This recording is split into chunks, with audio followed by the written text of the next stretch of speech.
29 mars, 2 Samuel, chapitre 7, chapitre 8, chapitre 9.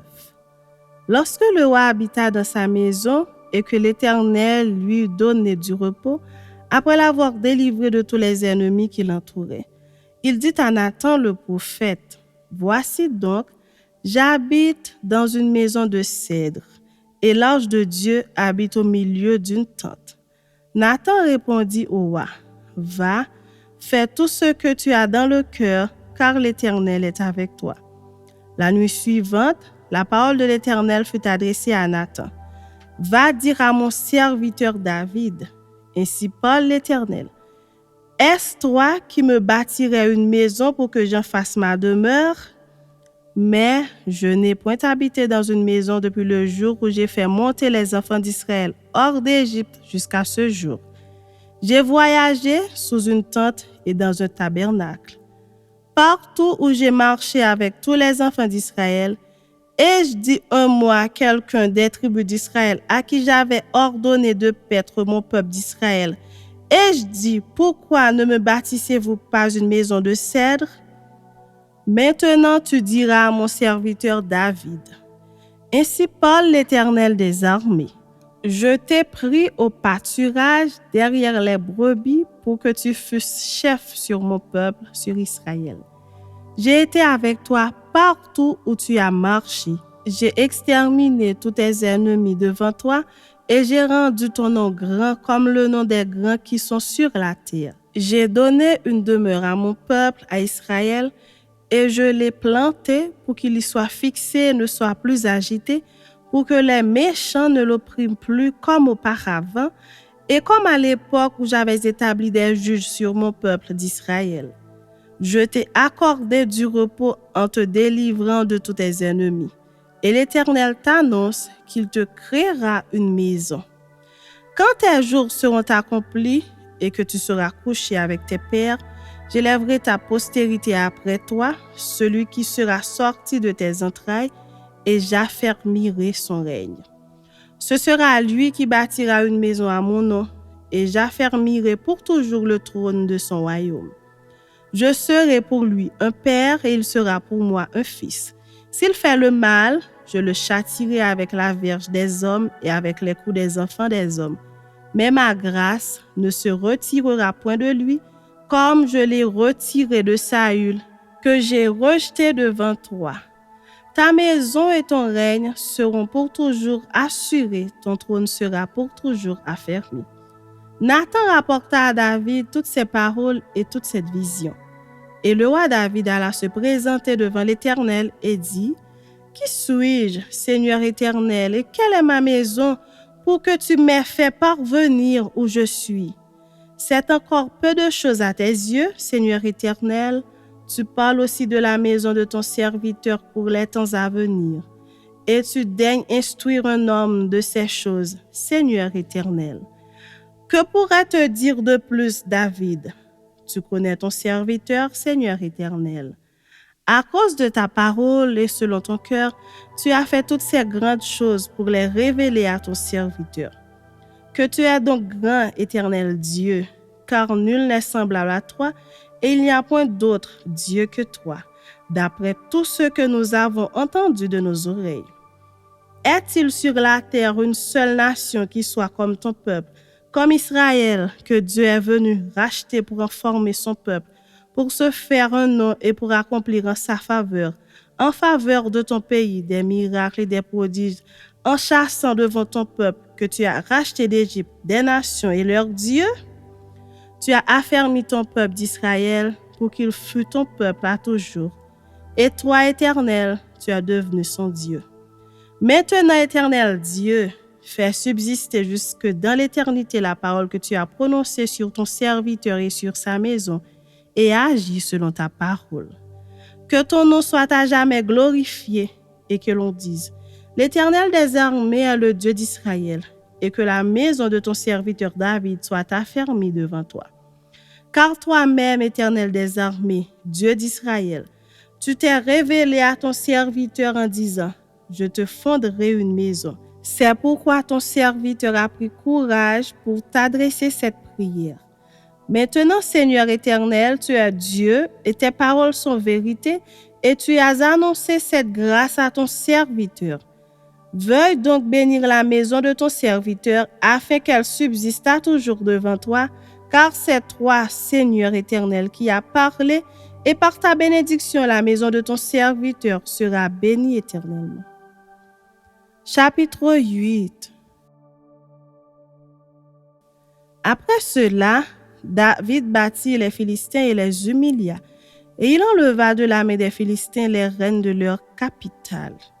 Il battit les Moabites et il les mesura avec un cordeau en les faisant coucher par terre.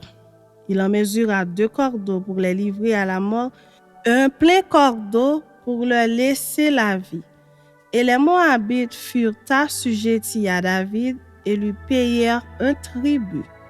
David battit Hadadézer, fils de Rehob, roi de Soba, lorsqu'il alla rétablir sa domination sur le fleuve de l'Euphrate. David lui prit 1700 cavaliers et 20 000 hommes de pied. Il coupa les jarrets à tous les chevaux de trait et ne conserva que 100 attelages. Les Syriens de Damas vinrent au secours d'Hadadézer, roi de Soba, et David battit 22 000 Syriens. David mit des garnisons dans la Syrie de Damas, et les Syriens furent assujettis à David et lui payèrent un tribut. L'Éternel protégeait David partout où il allait. Et David prit les boucliers d'or qu'avaient les serviteurs d'Hadadézer et les apporta à Jérusalem. Le roi David prit encore une grande quantité d'airain à Bétac et à Bérotaï, ville d'Hadadézer. Toi, roi de Armat, apprit que David avait battu toute l'armée d'Hadadézer et il envoya Joram son fils vers le roi David pour le saluer et pour le féliciter d'avoir attaqué Hadadézer et de l'avoir battu. Car Toi était en guerre avec Hadadézer. Joram apporta des vases d'argent, des vases d'or et des vases d'airain.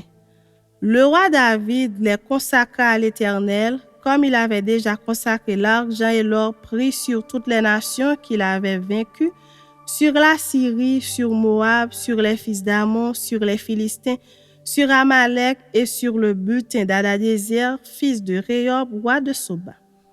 Au retour de sa victoire sur les Syriens, David se fit encore un nom, en battant dans la vallée de Sel 18 000 Édomites. Il mit des garnisons dans Édom, il mit des garnisons dans tout Édom. Et tout Édom fut assujetti à David. L'Éternel protégeait David partout où il allait. David régna sur Israël et il faisait droit et justice à tout son peuple. Joab, fils de Séruja, commandait l'armée. Josaphat, fils d'Achilud, était archiviste. Sadok, fils d'Achitub, et Achimélec, fils d'Abiatar, était sacrificateur. Seraja était secrétaire. Benaja, fils de Jéhojada, était chef des Kérésiens et des Pélésiens. Et les fils de David étaient ministres d'État. Chapitre 9. David dit: Reste-t-il encore quelqu'un de la maison de Saül pour que je lui fasse du bien à cause de Jonathan? Il y avait un serviteur de la maison de Saül nommé Siba, que l'on fit venir auprès de David. Le roi lui dit: Es-tu Siba? Et il répondit: Ton serviteur. Le roi dit: N'y a-t-il plus personne de la maison de Saül pour que j'use envers lui de la bonté de Dieu? Et Siba répondit au roi: Il y a encore un fils de Jonathan perclus des pieds. Le roi lui dit: Où est-il? Et Siba répondit au roi: Il est dans la maison de Makir, fils d'Amiel, à Lodébar.